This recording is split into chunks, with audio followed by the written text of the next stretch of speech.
Everyone खुलुमबाय गासैखौबो दिनै फिसा ब्लग लानानै फैलायबाय आङो उदालगुरि थांना मायदों आबैखौ नायनो थाखाय बेखायनो फिसा ब्लग खालामसै आबै नाहानाव थांनाय मानाय नायहैनाय आं नोंथांमोननो गासैनोबो देखायगोन उदालगुरि थांनो नागिरदों बिदिब्ला आंनि भिडिअखौ नोंथांमोना नायलांबाय थादो।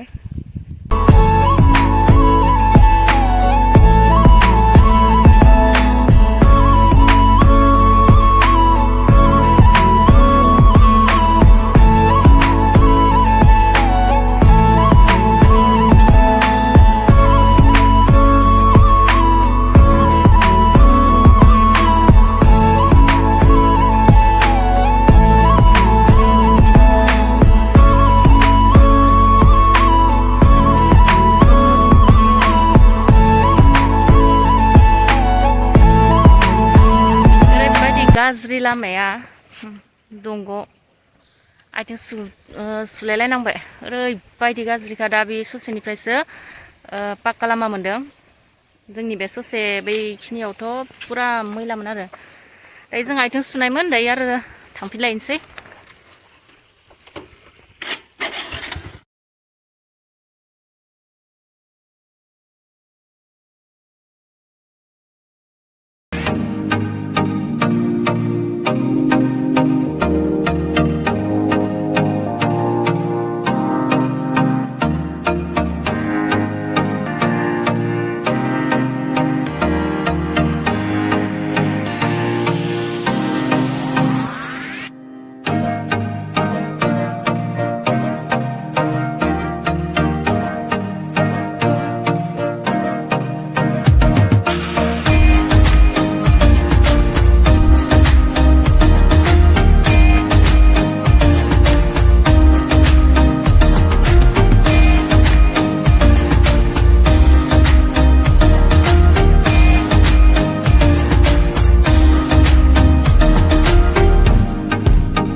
थांफिनगासिनो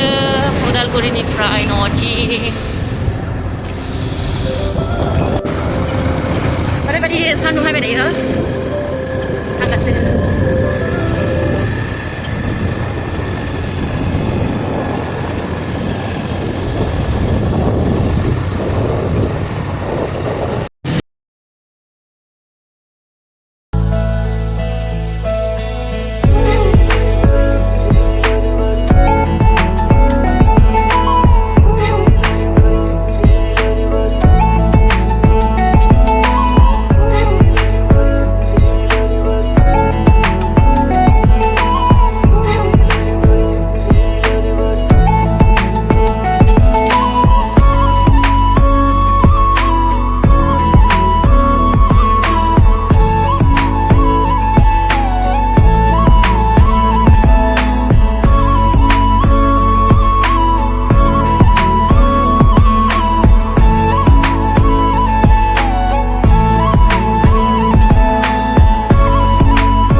बेखौ नायहैबाय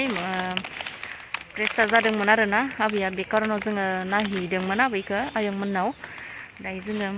उनाव मोनफैबाय गामियावहाय बिदिब्ला आंनि भिडिअ मादि जाखो नोंथांमोना कमेन्ट खालामनानै खोन्थाहरदो दिनैनि ओरैनो फिसा सर्ट उदालगुरि थांनानै फैनाय आङो भिडिअ खालामनाय जाबाय थेंक इउ जायफ्रा आंनि भिडिअखौ नायबाय आरो लोगोसे नोंथांमोना सोरबाफोर गोदानब्ला आंनि चेनेलावहाय अननानै प्लिज आंनि चेनेलखौहाय साबस्क्राइब खालामनानै होदो एसेनोसै आरो बाय बाय